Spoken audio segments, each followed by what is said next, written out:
Hello students, today we are going to discuss refraction of light.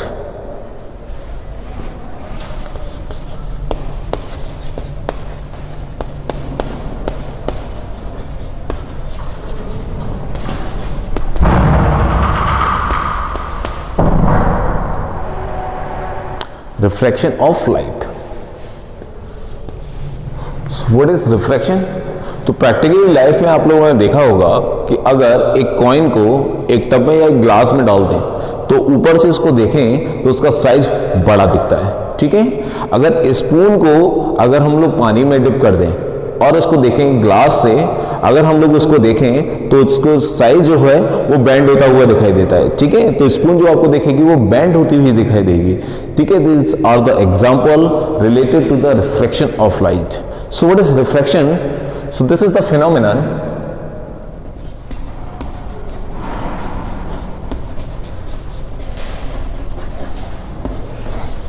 bending of light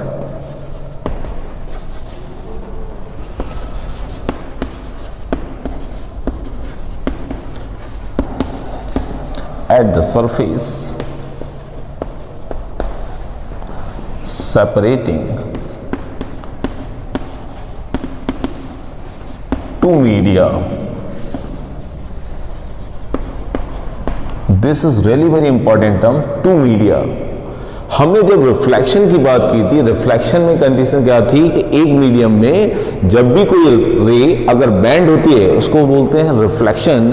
अगर यहां पर condition आ रही है टू मीडिया की तो वो रिलेट करेगी बच्चों रिफ्रैक्शन के साथ। किसके साथ? रिफ्रैक्शन के साथ। आइए देखते हैं कैसे। एक सरफेस, एक रे आई, ये इसका नॉर्मल हो गया और बैंड हो गई। अगर बैंड हो रही है, एक ही मीडियम में बैंड हो रही है तो इस फिनोमेना को हम लोग बोलते हैं रिफ्लेक्शन, जो हमने प्रीवियस वीडियो में अच्छे से पढ़ रखा है। रिफ्लेक्शन, ठीक है। It has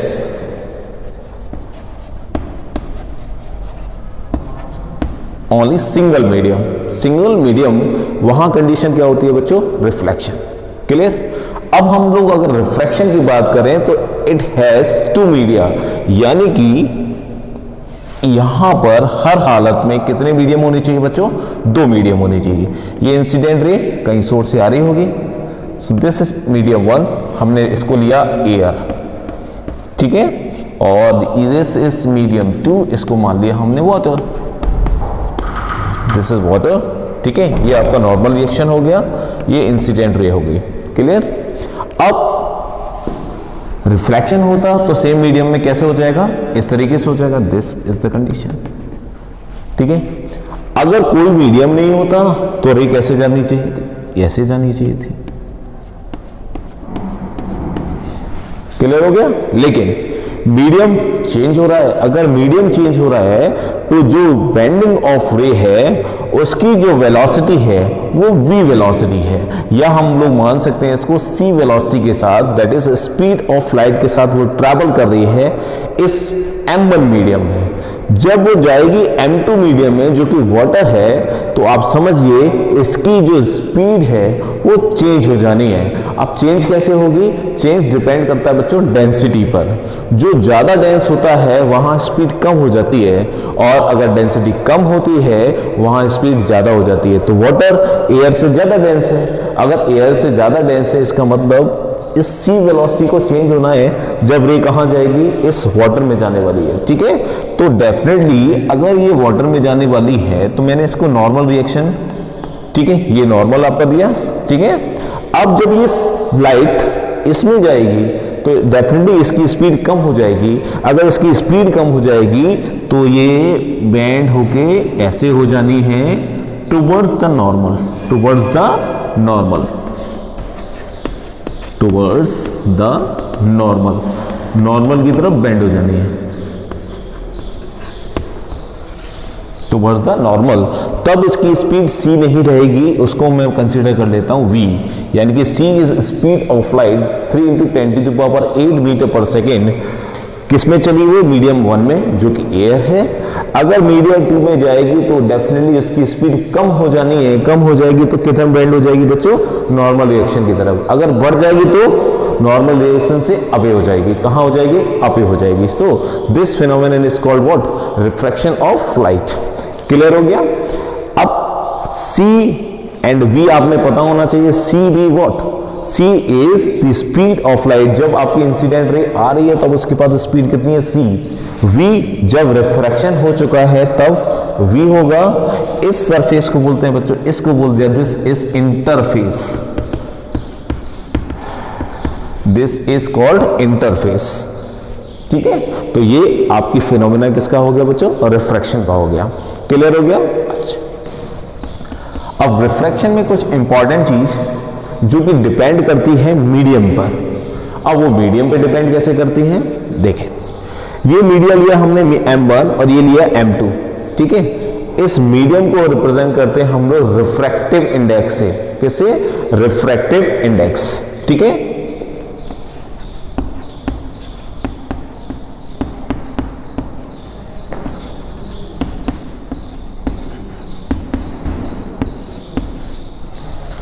What is refractive index? So refractive index is mu। किससे रिप्रेजेंट करते हैं बच्चों? म्यू से। ठीक है, म्यू लिख सकते हो या एन लिख सकते हो। ठीक है, दिस इज रिफ्रैक्टिव इंडेक्स। अब रिफ्रैक्टिव इंडेक्स अगर हम देखें एयर के लिए, एयर के मॉलिक्यूल्स वाटर के मॉलिक्यूल्स के डिस्टेंस से ज्यादा होते हैं, यानी कि इनके मॉलिक्यूल्स के बीच अगर बात करें तो एयर के मॉलिक्यूल्स के बीच की डिस्टेंस ज्यादा होती है एज कंपेयर टू वाटर के मॉलिक्यूल्स के बीच की डिस्टेंस कम होती है। जितना डिस्टेंस कम होगी उतनी डेंसिटी क्या होगी? ज्यादा होगी। जितनी डिस्टेंस ज्यादा होगी उतनी डेंसिटी कम होगी। इसका मतलब इस मीडियम में रिफ्रैक्टिव इंडेक्स कम होता है और इस मीडियम में रिफ्रैक्टिव इंडेक्स ज्यादा होता है। इसका मतलब डिस्टेंस ऑफ द मॉलिक्यूल्स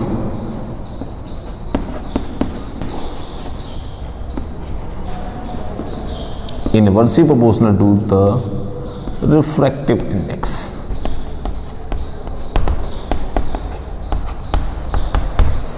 यानी कि डिस्टेंस ऑफ मॉलिक्यूल अगर ज्यादा होगी तो उसका रिफ्रैक्टिव इंडेक्स कैसा हो जाएगा बच्चों?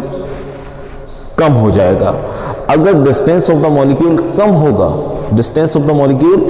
होगा तो उसका रिफ्रैक्टिव इंडेक्स ज्यादा हो जाएगा। सो दिस द फिनोमेना आपने याद रखना है। तो ठीक है, डिस्टेंस ऑफ द मॉलिक्यूल यानी डिस्टेंस बिटवीन द मॉलिक्यूल। ठीक है, तो इस कंडीशन को याद रखें। हमने जब भी रिफ्रैक्टिव इंडेक्स की बात करें तो रिफ्रैक्टिव इंडेक्स कैसे डिफाइन किया जा सकता है? Distance between the molecule. ठीक है, बिटवीन द मॉलिक्यूल।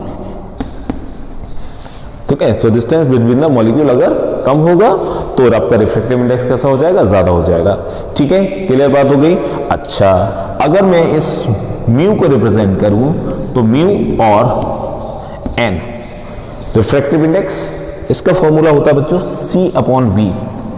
C/V का मतलब स्पीड ऑफ लाइट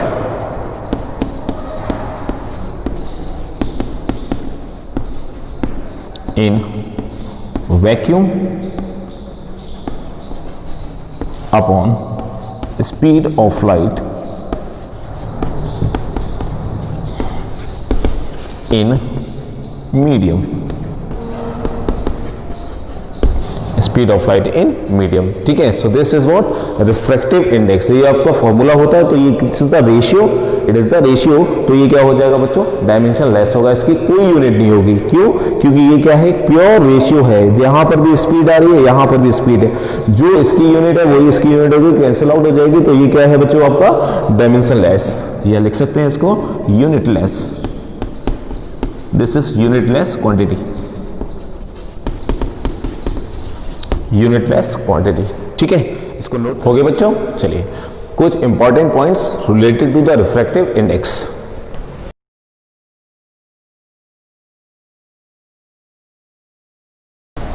ठीक है, सबसे पहली बात, अगर हम रिलेशन की बात करें तो lambda is equal to V/F होता है। लैम्डा होता है बच्चों वेवलेंथ, ये आप लोगों ने 9th क्लास में फॉर्मूला पढ़ा होगा। सो this is speed and this is frequency, this is frequency. ठीक है, तो यहां से सीधे सीधे पता चल रहा है कि lambda directly proportional to V, यानी कि वेवलेंथ डायरेक्टली प्रोपोर्शनल होती है किसके, वी के। दिस इज वेलोसिटी या स्पीड। क्लियर हो गया।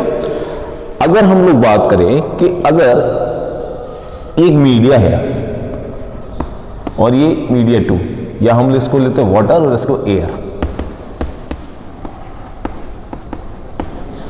ठीक है।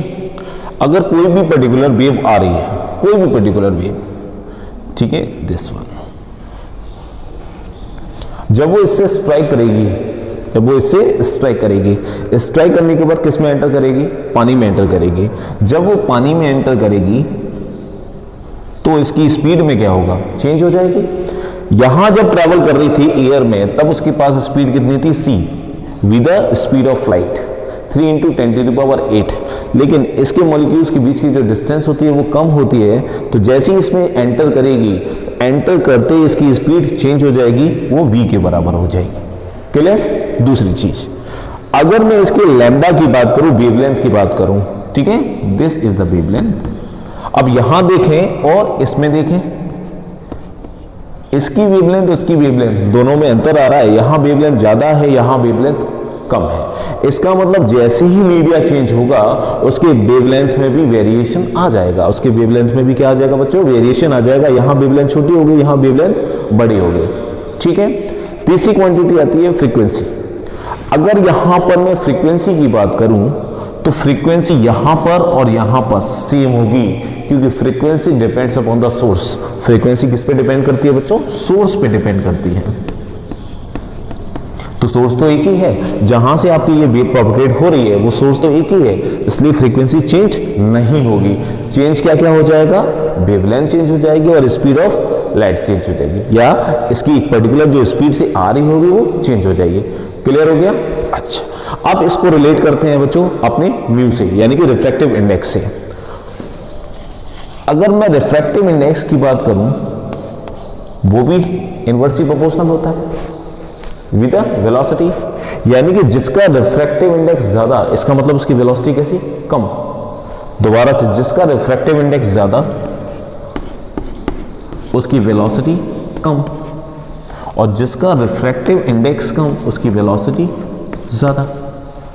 Please mind the gap. ठीक है, दोनों प्रॉपर्टी को बहुत अच्छे से समझ लीजिएगा। और दूसरी चीज, velocity directly proportional to lambda. देखिए, velocity directly proportional to lambda, जिसकी वेलोसिटी ज्यादा होगी उसका लैम्डा ज्यादा होगा, जिसकी वेलोसिटी कम होगी उसका लैम्डा कम होगा। देखें यहां पर c वेलोसिटी ज्यादा, लैम्डा ज्यादा, वेलोसिटी कम, लैम्डा कम। क्लियर हो गया। तो इस चीज को भी बहुत अच्छे से क्लियर कर लीजिएगा कि अगर मैं वेलोसिटी की बात करूं और उसको रिलेट करूं लैम्डा से, तो अगर इसकी वेलोसिटी कम है तो इसका लैम्डा भी कम होगा, अगर इस कंडीशन वेलोसिटी ज्यादा है तो इसका लैम्डा भी ज्यादा होगा। क्लियर हो गई बात। ठीक है, तो इतनी कंडीशन को आप समझ लीजिएगा। Got it. This is the condition. ठीक है, और जब हम लोग अभी प्रिज्म के बारे में डिस्कस करेंगे, जब विबग्योर पढ़ेंगे, ठीक है, वायलेट, इंडिगो, ठीक है, ये कलर्स के बारे में सॉरी हम लोग पढ़ेंगे। ठीक है, हम लोग इसकी बाद में भी चर्चा करते हैं। ठीक है, तो वहां पर इसको भी रिलेट करेंगे कि उस कलर के कॉम्बिनेशन के साथ लैम्डा और वेलोसिटी, या लैम्डा और रिफ्रैक्टिव इंडेक्स का क्या रिलेशन है। ठीक है, मैं आपको जनरली बता दूं, जो रेड कलर होता है उसकी वेवलेंथ बहुत ज्यादा होती है। वेवलेंथ अगर ज्यादा है तो उसका रिफ्रैक्टिव इंडेक्स में तक कैसे हो जाएगा, कम हो जाएगा। रेड कलर जिसकी वेवलेंथ बहुत ज्यादा होती है, दोबारा से देखें, रेड कलर जिसकी वेवलेंथ बहुत ज्यादा होती है, तो रेड कलर का म्यू कैसा हो जाएगा बच्चों, कम हो जाएगा, यानी कि रिफ्रैक्टिव इंडेक्स कैसा हो जाएगा, कम हो जाएगा। म्यू से रिप्रेजेंट करें या एन से रिप्रेजेंट करें, so please don't be confuse. Okay, clear हो गया। इस चीज को आप बहुत अच्छी तरह ध्यान रखिएगा। इतनी बात समझ में आ गई। ठीक है, अगर मैं वायलेट की बात करूं, वायलेट का जो लैम्डा होता है बच्चों वो सबसे कम होता है। तो वायलेट की जो, मैं अगर वायलेट कलर की बात करूं तो इसका रिफ्रैक्टिव इंडेक्स सबसे ज़्यादा होगा। क्यों? क्योंकि इसका लैम्डा सबसे कम होता है। ठीक है, तो इस कंडीशन को आप बहुत अच्छे से माइंड कर लीजिएगा। Refractive index what? It is the ratio between the two speed. This speed of light in vacuum and the speed of light in media. Mu is equal to C upon V. C upon V आपको याद रखना है। ठीक है, तो यहां पर ये कंडीशंस भी फॉलो कर लेनी है कि रिफ्रैक्टिव इंडेक्स से रिलेटेड प्रॉब्लम्स सारी की सारी हमने आनी चाहिए जो रिलेट करती है इंपॉर्टेंट पॉइंट्स पर। ठीक है, तो इसको नोट करें अच्छे से। ठीक है, हो गया बच्चों? चलिए आगे कुछ इसकी फॉर्मेशंस देखते हैं। इंसिडेंट रे, ठीक है, ये इसका नॉर्मल हो गया। इसको हम एयर, और एयर को बोलेंगे बच्चों रेरर। ठीक है, रेरर। और जहां डेंसिटी ज़्यादा होगी उसको बोलेंगे बच्चों डेंजर। ये वाटर ले लेते हैं तो water be the danger medium. Danger medium.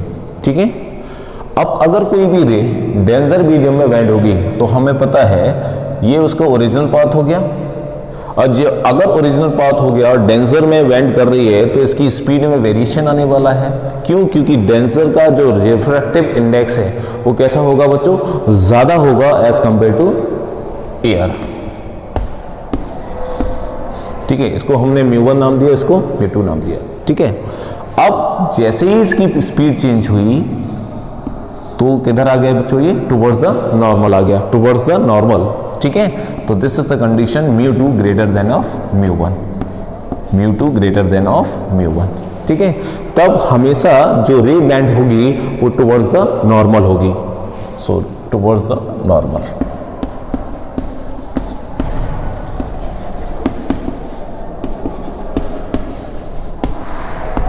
Towards the normal. Clear हो गया?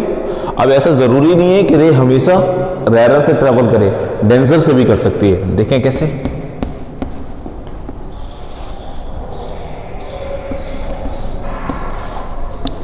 ये होगी इंसिडेंट रे जो कि म्यू2 से ट्रेवल कर रही है, यानी कि डेंजर से ट्रेवल कर रही है।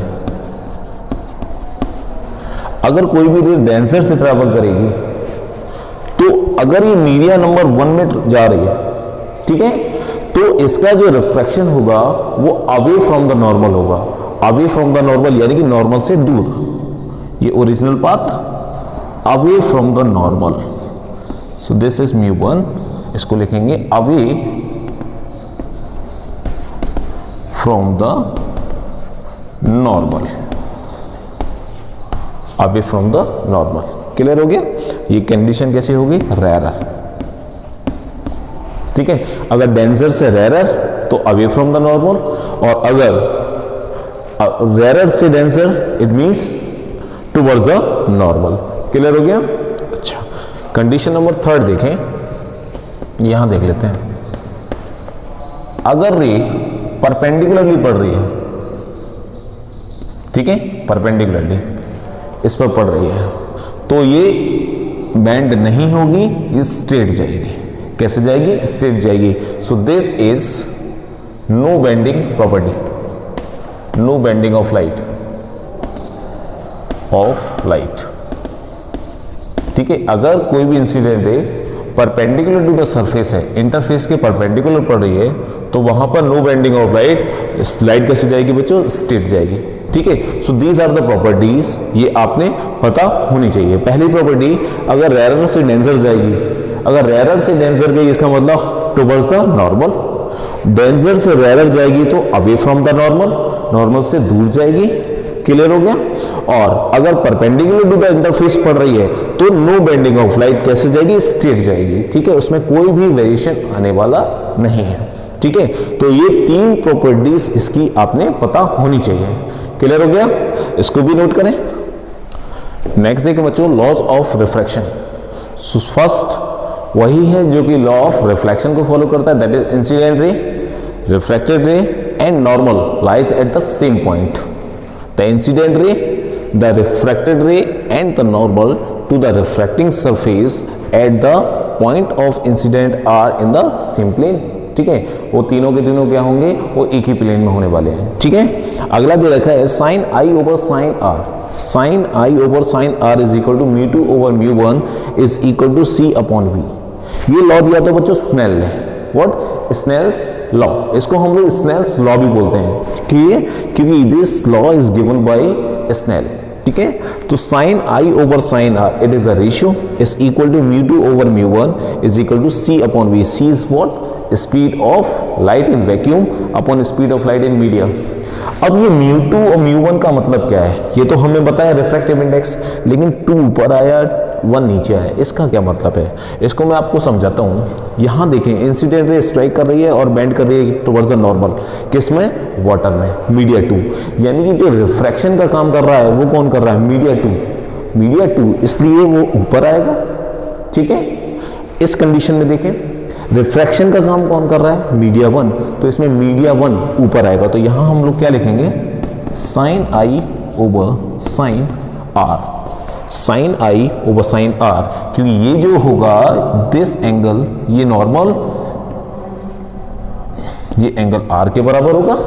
ठीक है, यहां पर भी ये आई है, ये इसका नॉर्मल है, तो ये आर होगा। ठीक है ना, दिस, तो यहां पर I और R का ratio is equal to μ1 over μ2 के बराबर होगा। ठीक है, तो जो रिफ्रैक्शन करता है बच्चों वो ऊपर, जहां इंसिडेंट रे ट्रेवल करती है वो हमेशा फ्रैक्शन में आता है। क्लियर हो गया, इस चीज को आप दिमाग में रखिएगा। Is equal to C upon V, is equal to C upon V, so this is Snell's law. Clear हो गया, इसको हम दूसरी तरीके से भी लिख सकते हैं, μ2 1, यानी कि जहां रिफ्रैक्शन होता है वो यहां पर, और इसको हम इस तरीके से ऊपर पे लिख लेते हैं। ठीक है, इस तरीके से भी इसको लिखा जा सकता है। सो डोंट बी कंफ्यूज, लिखने का तरीका है अपना अपना, जिस तरीके से लिखना है, लेकिन समझ में आना चाहिए जो रिफ्लेक्शन कर रहा है, जो मीडिया रिफ्लेक्शन कर रहा है वो हमेशा ऊपर आएगा, और जो इंसिडेंट रे ट्रेवल कर रही है वो हमेशा फ्रैक्शन में आने वाला है। ठीक है, सो this is what, loss of refraction. ठीक है, इसके आगे हम लोग बात करते हैं नेक्स्ट वीडियो में। इसको अच्छे से प्रिपेयर करें, अच्छे से इसका एनालाइज करें और इसको लर्न करें। ठीक है, आई होप आपको रिफ्रैक्शन भी बहुत आसान लगने लगेगा। ठीक है, तो मिलते हैं नेक्स्ट वीडियो में नेक्स्ट टॉपिक के साथ। Okay, thank you.